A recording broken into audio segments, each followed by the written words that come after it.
మీ blood లోని glucose ని కంట్రోల్లో ఉంచుకుంటూ మీ శరీరంలో ఇన్సులిన్ సరైన పద్ధతిలో రిలీజ్ అవడానికి హెల్ప్ అయ్యే 12 రకాల ఆయుర్వేద గుణాలున్న బీ బెటర్ వారి ఆయుర్వేదిక్ టాబ్లెట్స్ ని వాడండి. మీ షుగర్ ని కంట్రోల్లో ఉంచుకోండి. సరే, నెక్స్ట్ ఇప్పుడు మన సొసైటీలో ఎక్కువ మనల్ని బాధిస్తుంది ఏంటి అని అంటే ఒబేసిటీ. ఒబేసిటీకి సంబంధించి మీ దగ్గరికి చాలా మంది వచ్చారని చెప్పని విన్నాను. అసలు అవసరం నా దగ్గర ఒబేసిటీ నా దగ్గర రామాకండి. రావద్దా? కాదు, అవసరంలా. ఎందుకు ఇంట్లో వీడియోలు చూసి చేసుకోండి. చాలా అంటారా? గ్రూపులో పెట్టాలండి. నా దగ్గరికి వచ్చేవాళ్ళు క్యాన్సర్లు, టైప్ 1లు లేదా డయాలసిస్ వాళ్ళు. అంటే రావాలంటే ప్రత్యక్షంగా మీ దగ్గర రావడం అని కాదు, ఈ ప్రపంచంలో బిఎంఆర్ నిలబెడతా, బిఎంఆర్ మాట్లాడితే పెంచుతా కూడా వెయిట్ తగ్గించే ఒకే ఒక్క డైట్ ప్రోగ్రామ్ విఆర్కే డైట్. ఎందుకని? దాని వెనకాల సైన్స్ పునాది ఉంది. ఏ డైట్ అయితే క్యాన్సర్ల దగ్గర నుంచి డయాబెటీస్ దగ్గర నుంచి మీకు టెస్టిమోన్లు మీకే ఉన్నాయి కదా, ప్రభుత్వాలే ఉన్నాయి.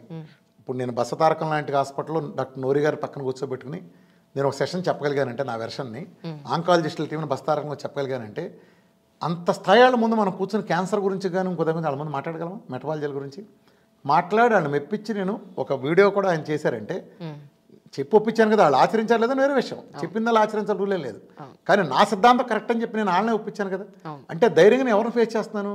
వాళ్ళనే ఫేస్ చేస్తాను. అల్లోపతి నేను ఇందాక చెప్తాను కూడా అదే అగనం. అల్లోపతి నేను ఎందుకు గెలుతాను? వాళ్ళని మార్చుకుంటే ప్రపంచానికి మేలు జరుగుతుంది. కానీ వాళ్ళు అల్లోపతి అంటే రెండు ఉన్నాయమ్మ. మనకు ముందు కనిపించే ఫ్రంట్ రేసర్లంతా సైనికులు లాంటి వాళ్ళంతా డాక్టర్లు, కానీ వెనక మనం నడిపించే ఉన్నాయి.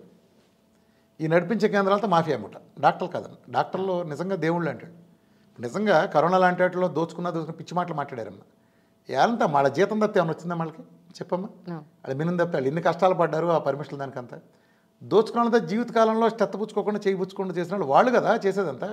కార్పొరేట్ వాటికి వెళ్తే ఎవడమ్మా ఒకటిద్దరికే గమ్మ వచ్చేదంతా, వేల మంది లేదు గమ్మ. జీతాలు కూడా కారు, ఈమెయిల్ కూడా కొట్టి కార్లు కూడా ఎత్తుపోయారు మళ్ళీ ఆ టైంలో. అంటే వాళ్ళని అక్కడ మనం మారిస్తే ఇది అవుతుంది. కానీ దురదృష్టవశాత్తు ఏంటంటే, ఈ ప్రపంచంలో అత్యంత బలమైన వాళ్ళు ఎవరు ఉన్నారంటే, అమెరికా అధ్యక్షుడి చేత కూడా క్యాబినెట్ ఏం చేయించగల కెపాసిటీ గల వాళ్ళు ఎవరు ఉన్నారంటే అది మెడికల్ కంపెనీలు. వాళ్ళు చూడమ్మా, ఏది కావాలంటే అది చేయించగలరు. ఆ మాఫియా మోటా తెలుసుకుంటే ఏమైనా చేయించగలరు. ఎందుకు? కరోనాలో మనం చూసాం కదా విశృంఖలత్వం. ఎందుకు పనికి రాకుండా మిగిలిపోయిన మలేరియా డ్రగ్గులు, హెచ్ఐవి డ్రగ్గులు, ఇది ముడ్డి నొప్పి డ్రగ్గులు, మూతి నొప్పి డ్రగ్గులు మొత్తం రుద్దేశారుగా. ఎక్కడెక్కడ మిగిలిపోయిన స్టాకులు మొత్తం తోసేశారు. ఎంతంత రేట్లకు ఎంతంత చేసి ఎట్ట పెట్టి చేశారు. వ్యాక్సిన్లు కూడా గురించి నిన్న మొన్న కొత్తగా పోస్ట్ చేశారు. అవునమ్మా, వ్యాక్సిన్ సెంట్రల్ గవర్నమెంట్ ఏం చెప్పింది? వ్యాక్సిన్ వల్ల సైడ్ ఎఫెక్ట్ వస్తే మా బాధ్యత లేదు అని చెప్పింది. మరి బాధ్యత లేకపోతే నువ్వు బాధ్యత తీసుకుని నువ్వు జైల్లోకి వెళ్ళినా సిద్ధపడకపోతే మరి ఎందుకురా బలవంతం చేసి వ్యాక్సిన్ లేకపోతే నీట్ పరీక్ష రాయడానికి వెళ్ళలేదు. ఇప్పుడు మా అమ్మాయి ఉంది, నీట్ పరీక్ష రాయడానికి వెళ్ళేటప్పుడు మా అమ్మాయి చేయించుకోవాలి, వ్యాక్సిన్ చేయించుకోవాలి, చాలా మొండికేసింది. నీట్గా అది లేదా అలౌ చేయమన్నారు. మరి అక్కడ అక్కడ మాకు బాధ్యత లేదు అని అంటే మరి బాధ్యత లేనాడు నువ్వు ఎయిర్పోర్ట్లోకి రానివ్వకుండా ఎక్స్ట్రా లేసి ఎన్ని చేయించి అందరి దగ్గర పెట్టించినాక మరి ఎవరికైనా తగ్గిందా? మరి అడిగేవారు ఎవరు సార్ దీని మీద? నా బోటాడు అడుగుతున్నాడుగా. ఉపయోగం ఏంటి సార్? అక్కడ ఏమన్నా కొత్త మార్పులు జరుగుతున్నాయా చెప్పండి. ఒక్క మనిషి ద్వారా మార్పు వచ్చే అవకాశం ఉందా? మార్పులు అంటే ఒకటి ఉందమ్మా. అట్లాని ఒక నీచత్వం అన్యాయం జరుగుతున్నప్పుడు ప్రశ్నించేవాళ్ళు లేకుండా వదలకూడదమ్మా. రాజుగారు బట్టలు లేకుండా తిరుగుతాడు, ఆడెవడో మాట్లాడు. కానీ ఒరే నీకు మొండుమూల అనే విషయం నాకు తెలుసురాని కానీ ప్రజల్లో ఒకటి చెబితే మళ్ళా రాజుగారు ఆ బట్టలతో బయటరాడు, ఆ మొండుమూల బట్టలతో బయటరాడు. అర్థమైందమ్మా? విజిల్ బ్లోయర్ ఉండాల్సిందే. ఇప్పుడు ఇవాళ ఆంధ్ర రాష్ట్రం చూసుకోమ్మా. నేను రాకముందు, నేను చెప్పకముందు డయాబెటీస్ అంటే మందులు మందులు మందులు జీవితంలో తగ్గదన్నారు. ఇప్పుడు ప్లేట్లు మార్చిన బ్యాచ్ అంతా డయాబెటీస్ కూడా తగ్గుతుందని వాళ్ళే ప్లేట్లు మారుతున్నారు. గమనించామా? పెద్ద పెద్ద కార్పొరేట్ హాస్పిటల్ డయాబెటిక్ మందులతో కూడా లైఫ్ స్టైల్తో మారుతుంది. మరి ఇన్నాళ్ళు ఏమయ్యారా? ఎందుకు తగ్గచ్చు లైఫ్ స్టైల్తో? మేము చెప్పేమని లేదు. ఎందుకని రాయ్యా? నీ మాటలని ఇంజక్షన్లో పొడుచుకుంటున్నారే, నీ మాట ఎనరా, ఈ డైట్ చేయమంటే ఎనరా? నువ్వు చెప్తున్నావా? ఇంకో జోక్ ఏంటంటే చాలామంది అంటారమ్మా, మేము చెబుతున్నాం డైట్. ఏం చెబుతున్నావా నువ్వు డైట్? అన్నం మానే చపాతి అంటున్నావు, పూరి మానే అంటున్నావు, దీని డైట్ అంటారా? నేను గ్లూకోజ్ మానాలరా బాబు అంటే ఫ్యాట్ తినాలరా అంటే నువ్వు అన్నం మానేసి ఇడ్లీ తిను, 2 ఇడ్లీ మానేసి 1 ఇడ్లీ తిను, ఒక్క రాయి ఏ రాయితో రాలు కొట్టుకుంటే మా పళ్ళు, ఆ రాయి బదులు ఈ రాయి. ఏదైనా గ్లూకోజే కదా, గ్లూకోజ్ అంటుకోకూడదు కదా. గ్లూకోజ్ తాత్కాలికంగా రావాలి. ఇలానే ఇదేనమ్మా, తెలియకమ్మ ఎంత ఏంటంటే వేరే వాళ్ళు తెలియకపోవచ్చు, కానీ వైద్యంలో వాళ్ళైతే ఒక్కటి మాత్రం వాస్తవమ్మా. ఒక డ్రామా ఎలా జరుగుతుందో చూడమ్మా నువ్వు. నా పోటాడు ఒకడు వచ్చి, ఇప్పుడు నేనే పాపులర్ పర్సనే కదా, ఓ టీవీలో ఒక వ్యక్తిని ఇటు కూర్చుంటే 6 డాక్టర్లని పెద్ద పెద్దలను అటు కూర్చోబెట్టారంటే నా బొమ్మ వేసేసారంటే నా పెద్ద ప్రాధాన్యత జరుగుతుంది కదా వెయిట్. ఓ పెద్ద పెద్ద ప్రైమ్ టైం డిబేట్లో లేకపోతే అందరు కూర్చుని హోరాహోరీ జరిగింది అనుకోమ్మా, నా మీద జరుగుతుంది కదా. జరిగినప్పుడు వాళ్ళు అనాల్సింది ఏంటి, రామకృష్ణ ఎలా ఇప్పుడు మేము చేస్తాం, నేను ఓపెన్గా చెప్తున్నా ఇదిగో నా టెస్ట్ మోల్ ఉందని, మాకు తగ్గదో నీ టెస్ట్ మోల్ తీసుకురారా, దమ్ముంటే తీసుకురా, అసలు తేపడి ఎక్కడ తగ్గింది, తగ్గుతుందా చూపించు అని నిలదీయాలిగా. దొంగలలో పారిపోతారు చూడమ్మా, అసలు పారిపోతారు. ఎవ్వరూ టెస్ట్ మోల్ కూర్చోడు. ఆ హేతువాదుల ముఠా ఉంది, హేతువాదుల పేరు చెప్పిన ముఠా ఒకటి. మిగిలిన వాళ్ళలో సరే నేను ఒకటి తప్పు చేశారు కానీ మిగిలిన నేను అన్నాం.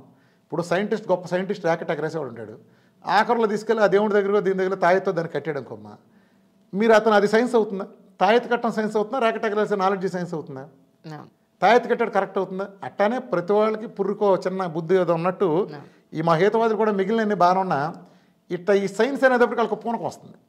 ఆ పూనకం వచ్చి సైన్స్ అనేది చెప్పేది కరెక్ట్ అనే భ్రమలో ఉంటారు. ఒక మతవాడు నా మత గ్రంథంలో రాసిన కరెక్ట్ అని అలా అనుకుంటాడు, ఈ మెడికల్ మాఫియా వాళ్ళు ఏది రుద్దితే కరెక్ట్ అనే భ్రమలో వాళ్ళు ఉంటారు.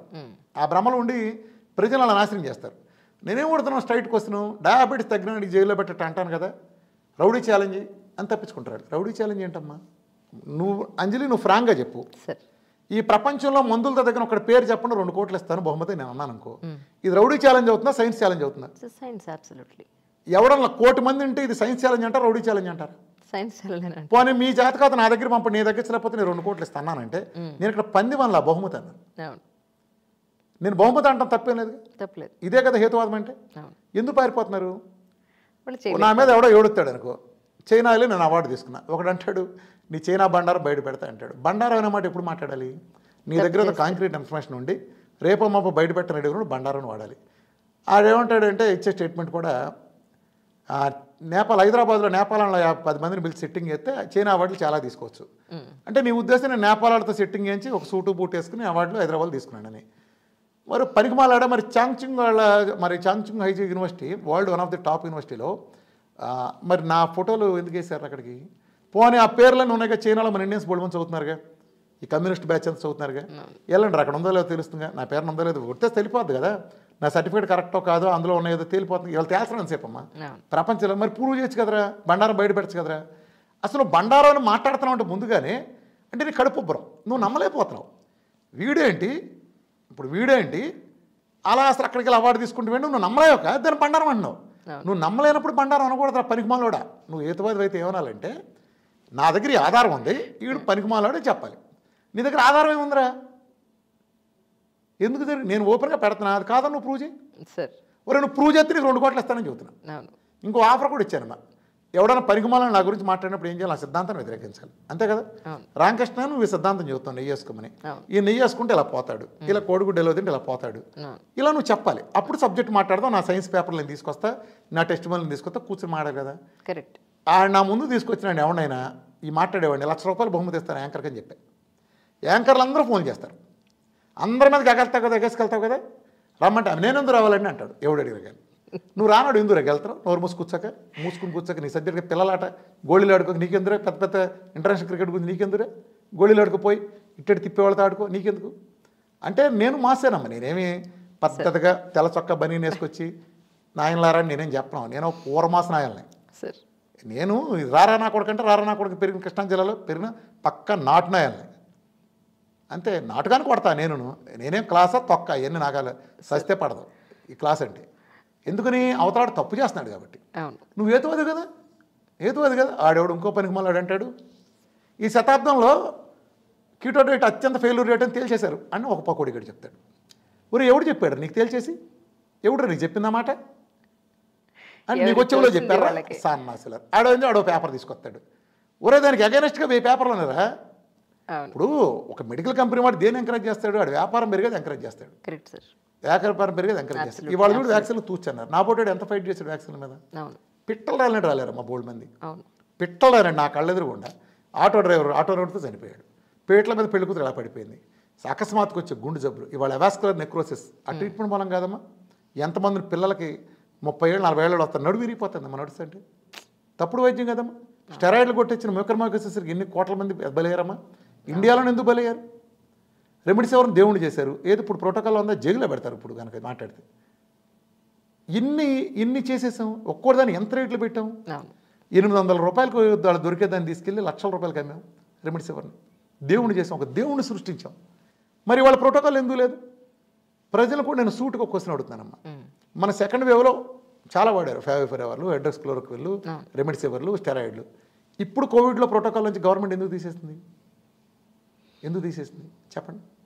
దానిలో హామ్ ఉందనండి. హామ్ ఉంది అంటే మరి హామ్ ఉందని తెలియదా? అంటే వైద్యంలో ఏదైనా పక్కాగా తెలిసినా కదా మీరు పెట్టాల్సింది. ఎంతమంది తగ్గించారు చెప్పండి? తగ్గిన వాళ్ళందరూ దేని మూలం బయటకు వచ్చారు? అంటే ఒకటి తగ్గి బయటకు వచ్చారంటే చనిపోయినాడు ఎందుకు చనిపోయాడు? 90లోనో 95లోనో బాలసుబ్రహ్మణ్యం ఎందుకు చనిపోయాడు చెప్పండి? అంటే బాలసుబ్రహ్మణ్యం తెలుసు కాబట్టి చెబుతున్నా, తెలియని వాళ్ళు కోట్ల మంది. వాళ్ళు అసలు ఎందుకు చనిపోయారు? వైద్యం మందులు ఉన్నాయా? అంటే మీ ప్రోటోకాల్ పెడితే ఏదైనా చేసేయచ్చా? మా పోటాళ్ళని చెప్పింది ఏంటి? కోవిడ్లో మీరేమన్నా చెప్పారా సార్? చెప్పానమ్మా, నేనేం చెప్పాల. కోవిడ్ కరోనా ట్రీట్మెంట్లో అసలు నేను దూరలా. నాకెందుకు? డాక్టర్ ట్రీట్మెంట్లో మనవాడు దూరతామమ్మా. అది డాక్టర్లు, ఎక్స్పర్ట్లు వాళ్ళు చేయాలి. ఆక్సిజన్ సిలిండర్లు, వెంటిలేటర్లు, ఆ ప్రోటోకాల్, ఆ పల్మాలజిస్ట్ వాళ్ళ డ్యూటీ. వాళ్ళు చేశారు, సక్సెస్ఫుల్గా చేయగలిగిన వాళ్ళు చేశారు. కానీ కొన్ని ప్రోటోకాల్లో తేడా వచ్చింది. ఎక్కడ తేడా వచ్చింది? క్యాన్సర్ ఫెయిల్ అయినా, డయాబెటీస్ ఫెయిల్ అయినా, కోవిడ్లో ఫెయిల్ అయినా ఇమ్యూనిటీని వాళ్ళు అంచనా వేయటంలో అట్టర్ ఫ్లాప్ అయ్యారు. ఎప్పుడైనా ఇమ్యూనిటీ కెమికల్స్ ఇస్తే దూరం అవుతుంది. నీ మందులు కెమికల్స్. అసలే తక్కువ ఇమ్యూనిటీ వెళ్తే నువ్వు మందులు ఇచ్చి ఇమ్యూనిటీని చంపేస్తే ఎవడరా నేను కాపాడేది? నీ కాలు ఇరిగినా, నీ చర్మం లేచిపోయినా, నీ కాలు గోరు లేచిపోయినా, నీ కొత్తవి వచ్చినాయి అంటే అది నీ ఇమ్యూనిటీ ఇస్తుంది. ఇమ్యూనిటీ లేకపోతే ఏ రోగం తగ్గదు కదా. ఆ ఇమ్యూనిటీ బలమైన ఆహారంతో వస్తుంది, నేచర్ ఇచ్చిన ఆహారంతో వస్తుంది కదా, అంతే కదా. బలమైన ప్రకృతి ఇచ్చిన ఆహారంతో వస్తుంది. కెమికల్స్తోనూ మందులతో ఎలా వస్తుంది? ఇమ్యూనిటీ చచ్చిపోయినాక రోగంతో ఫైట్ ఎలా చేస్తాడు? అదే కదా. నేను నిజాలు బలంగా చెప్పాను. దానికి వీళ్ళు ఏం చేశారంటే ఆ మధ్య తెలంగాణ ఏమే వాళ్ళు నా మీద ఒక లత్కోర్ కేసు ఒకటి పెట్టారు, సిల్లీ కేసు. ఇప్పుడు ఫైట్ జరిగింది, నేను చెప్తున్నాను ప్రజల కోసం నేను ఫైట్ చేస్తుంటే నా మీద నేను ప్రాణాలకే తెగించినండి. నన్ను ఏమైనా ఈ బుడబొక్కలలో పెట్టి ఈ బుడబొక్కల కేసుగా నేను చెప్తానే ఏమన్నా అది కాదు. పాయింట్ ఏంటంటే కాదా, తమాషా చూడమ్మా. నేను అనేది దేనికి? డయాబెటీస్ కదా, నేను గిల్లేది గిచ్చేది వెళ్ళాలని ఎక్కువదే కదా, జైల్లో పెట్టాలి ఈ టైప్లో మాట్లాడేది చేతపడని వాళ్ళు పెట్టింది ఏంటి తెలుసమ్మా? కోవిడ్లో నేను డాక్టర్ల ఎదురుకి ఆటంకం కలిగించాను పెట్టాను. నేనేం ఆటంకం కలిగించాను? నేనేం ఆటంకం కలిగించాను? నేనేం చేశాను? వ్యాక్సిన్లకి వ్యతిరేకంగా నేనేం ప్రచారం స్వచ్ఛందంగా చెప్తున్నారు. నేనే అవి వాడి పల్మనాలజిస్ట్ పనండి, నాకేం సంబంధం లేదు. ఎప్పుడు చెప్పా నేను అసలు అట్లా నేను కల చేసుకోలేదే. నేను ఇంక ఎడిషనల్గా ఏం చెప్పాను? ఇమ్యూనిటీ పెరిగాయి, మంచి బలమైన ఆహారం తీసుకోండి, కోకోనట్ అలాంటివి తీసుకోండి, బాగా నెయ్యి వేసుకోండి, కోడిగుడ్డు లాంటివి తినండి, ఇలాంటివి తినండి, ఇలాంటివన్నీ చెప్పాం. ఎగ్స్ తినకూడదని స్టార్టింగ్ లో ఎంత పెద్ద ప్రోపగండా జరిగిందో. ఇవాళ ఎగ్గల్లో ఇంత భయపడకుండా ఇంతమంది తింటున్నారంటే కారణం ఏంటమ్మా? నేను ఎంత బలంగా ప్రచారం తీసుకెళ్ళకపోతే చాలా మారిమ్మా సమాజంలో. నేను గమనిస్తాను, ఒకప్పుడు నెయ్యి అనేది 2 రాష్ట్రాల్లో నెయ్యి అదృశ్యపోయింది. అదొక ఫ్యాట్ అనేవాళ్ళు, కొవ్వు పదార్థం వేసుకోకూడదు అనేవాళ్ళు, నూనె వాడేవాళ్ళు చాలా సంవత్సరాల పాటు. ఇవాళ కార్డియాలజిస్టుల ఇళ్లలో పెళ్ళిళ్ళు అయితే స్పెషల్ నెయ్యి వడ్డిస్తున్నారు. నేను నవ్వేవాడిని, ఏంటి కార్డియాలజిస్టులు నెయ్యి వడ్డిస్తున్నారు ఏంటి అని. వాళ్ళు బాగా నవ్వేవాడు. నిజంగానమ్మా నాతో అత్యంత ప్రేమగా ఉండే కమ్యూనిటీ ఎవరు తెలుసమ్మా? నాకుండే సర్కిల్ అయ్యి డాక్టర్లే తెలుసు. వాళ్ళు వాయిస్ చెప్పలేరమ్మా బయటికి, చాలా ఆనందపడతా ఉంటారు వాళ్ళది, చాలా ఆనందపడతారు. కాదమ్మా అమ్మా, బిజినెస్ ఒక స్టేజ్ దాటిన తర్వాత బిజినెస్ ఏ ఉండదమ్మా. ఒక డాక్టరు తగ్గి పేషెంట్ వెళ్తే డాక్టర్ గారు దేవుడు నమస్కారం పెడతారు. ఆ ఒక్క ప్రొఫెషన్ కొంత ప్రపంచంలో ఇంకే అదృష్టం ఇంకెవరికి లేదు కదా. ఇంత జరిగినాడు మన కళ్ళు ఎదురుకుండా చచ్చిపోతే, మొన్న ఒక క్యాన్సర్ సర్జన్ నాతో అంటున్నాడు. ఆయన ఇప్పుడు ఆ క్యాన్సర్ సర్జరీ చేయడం మానేశారు. క్యాన్సర్ సర్జను క్యాన్సర్ గడ్డలు తీసేవాడు. ఆయన తీసినప్పుడు ఫస్ట్లో మంచి హుషారుగా తీసేసాడు. కరెక్ట్గా నాకు తెలుసు 4 నెలలు నా దగ్గర తిరిగి వస్తాడు. మళ్ళీ ఇదంతా వచ్చేసిందండి అని గ్యారంటీ వస్తుంది. తిరిగి సర్జరీలు చేస్తే ఎక్కడికి వెళ్దాం, అది మొత్తం మళ్ళీ తిరిగి వస్తుంది. నా దగ్గరికి వస్తానంటే నేను కళ్ళలో చూడలేకపోతున్నా రామకృష్ణ గారు.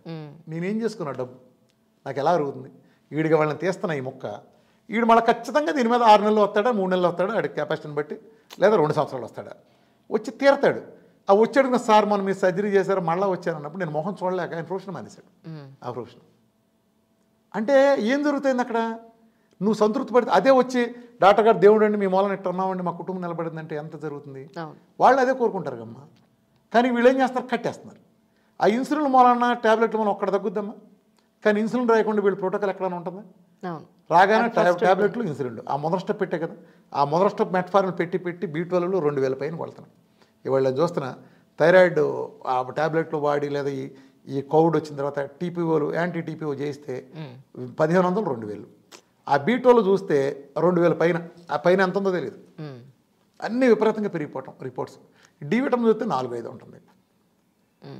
ఈ సరి చేస్తే ఏం లేదమ్మా, సింపుల్గా ప్రతి మనిషి సెల్ మనం కరెక్ట్గా ఉండాలంటే మంచి న్యూట్రిషన్ 8 రంగుల్లో ఉండే కూరగాయలు కానీ ఆహారాలు కానీ తీసుకోవాలి. ఇది ప్రకృతి ఇచ్చిన రూలు. మనం డిఫరెంట్ రంగుల్లో ఉండి అవును సార్, ఒక జాంకాయ, ఒక కమలాకాయ ఇలా, లేదా ఒక వంకాయ, ఒక బెండకాయ లాగా తీసుకుంటే కరెక్ట్గా అందుతాయి మనకి. కరెక్ట్. కానీ వాళ్ళు మనం ఏది తిన్నా 1 తింటాం తప్పితే 2 తింటాం తప్పితే మిగతా తినం. మీ బ్లడ్ లోని గ్లూకోజ్ ని కంట్రోల్లో ఉంచుకుంటూ మీ శరీరంలో ఇన్సులిన్ సరైన పద్ధతిలో రిలీజ్ అవడానికి హెల్ప్ అయ్యే 12 రకాల ఆయుర్వేద గుణాలున్న బీ బెటర్ వారి ఆయుర్వేదిక్ టాబ్లెట్స్ ని వాడండి. మీ షుగర్ ని కంట్రోల్లో ఉంచుకోండి.